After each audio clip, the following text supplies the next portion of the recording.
বাহ, কেমন রাম কেলান খেললো বলো দেখি। আচ্ছাই রাম কেলান খেলিয়েছে কেমন। যুবরাজ না, কেমন দিল সোনারপুরে, ভালোই দিল।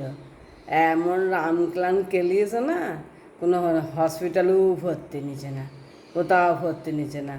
আরে 15 বছর তোরা যা করে এসেছিস, আর তো ইয়ে করে কিচ্ছু করবে না তোদের। এমন রাম কেলান খেলিয়েছে, বুঝতে পারছে যুবরাজ। কী ভাগ্যে আমার মাথায় হেলমেটটা ছিল। যারা ওর সঙ্গে এসেছিলো তারা দুটো হেলমেট নিয়ে এসেছিলো, তো তারা জানতো যে যে ওর মাথায় মারবে, ওকে মারবে, তাহলে তারা তো জানতো, সেই জন্য হেলমেট নিয়ে এসেছিলো। বলছি মাথাটা বেঁচে গেছে একটা হেলমেট পরেছিলাম বলে। হুম। আরে 15 বছর খুব জ্বালিয়েছিস, এরকম মার তো সবাইকেই দিয়েছিস, খুব জ্বালিয়েছিস। পুলিশ আসবে কী করে? পুলিশ তো আর আসবে না এখন, আর পুলিশকে খুব ইয়ে করেছিস। হ্যাঁ, এখন আর তোর কথায় পুলিশ আসবে না। তোকে তো সবাই স্লোগান দেবে, চোর চোর। চুরি করেছিস তো, চুরি না করলে তুই অত বড় শান্তিনিকেতনটা করতে পারিস? তো এত কী কী ইনকাম আছে?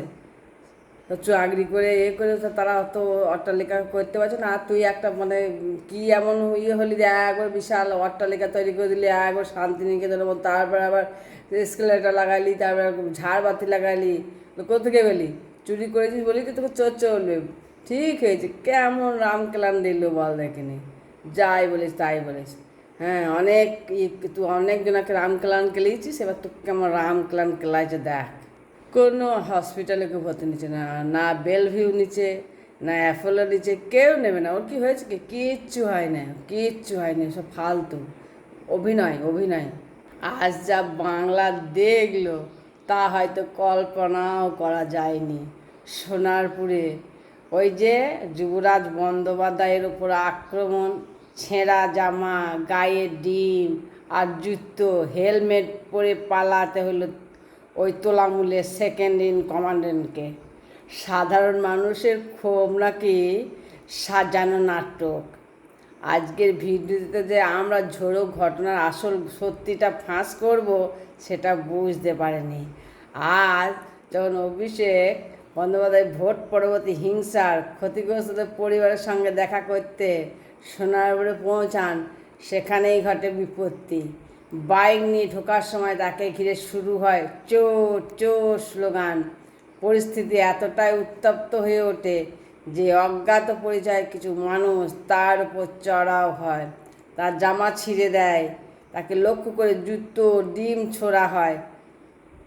হ্যাঁ, ছুড়বে তো বটেই বাবু, খবর তো দেখছি, যা করেছো তা তো তার প্রতিফল তো পাবেই। নিরাপত্তা খাতিরে অভিষেককে শেষ পর্যন্ত ক্রিকেটের হেলমেট পরে এলাকা ছাড়তে হয়। ভাবা যায় যে যুবরাজ একদিন বলতো যে মানে মানে যা নয়, একদিন তো তোমার হাত ছিল, একদিন তো একজনের হাত হবেই। আমি কোনো পার্টি করি না, কিন্তু আমি মানে দেখেছি এইগুলো, এগুলো খুব খারাপ। আমি কোনো পার্টি করি না, কারো ইয়েতেই থাকি না আমি। তবে যা করেছো তার ফল তো তুমি পাবেই। রামক্লান্ত তোমার ভাগ্যে আছেই। রাজ্যের একজন হেভি নেতার এই অবস্থা, বাহ, কি অবস্থা তোমার। বাবা, যুবরাজের দাবি বলছে এটা বিজেপি প্রি প্ল্যান অ্যাটাক। তাহলে তোমরা এইটা জানো, তোমরাও এই করেছো তো, সেই জন্য তুমি এখন বিজেপির নামে বলছো। হুম। হ্যাঁ, মানে প্রি প্ল্যান, তাহলে তোমরাও এই প্রি প্ল্যান করতে। কিন্তু প্রশ্ন উঠেছে অন্য জায়গায়, যে রাজ্যের তৃণমূলের ক্ষমতায়, সেখানে পুলিশের সামনে কিভাবে একজন এমপির ওপর এমন হামলা হয়।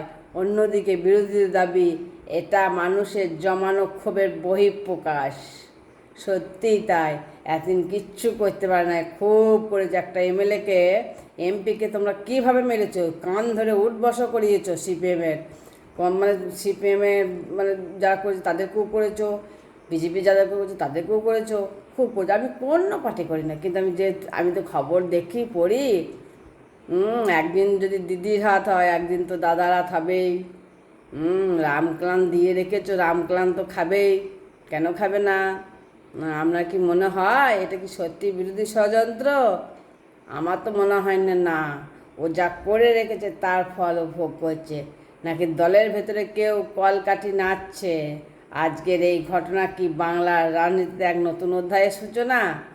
বাংলার রাজনীতি আজ যে মোড় নিল, তাতে সাধারণ মানুষের নিরাপত্তা কোথায়? এই ঘটনার পর কি রাজপথ আরও গরম হবে? নিশ্চয়ই হবে। আপনার মতামত কেমন কি বটে সেটা একটু জানাবেন আমাদেরকে। এমন রাম কেলান কেলিয়েছে, সোনারপুরে ভাইপোকে জুতো পেটা করেছে, মানুষকে মেরে মানুষ মেরে তার জামা ছিঁড়ে ফেলে দিল, পচা ডিম ছুঁড়ে আচ্চো উচ্চ স্লোগান দিচ্ছে। কি অবস্থা! বাংলা রাজপুত্রের মাটিতে মিশিয়ে দিল। হ্যাঁ, মাটিতে একবারে মিশিয়ে দিল। আবার বলেছিল না যে 4 তারিখে 12টার পরে বা ডিজে বাজবে শুনেছিলাম, আজ বুঝলাম ডিয়ের ডিম, ডি ফর ডিম বাজলো, আর জে ফর জুতু। কেমন কেমন হলো?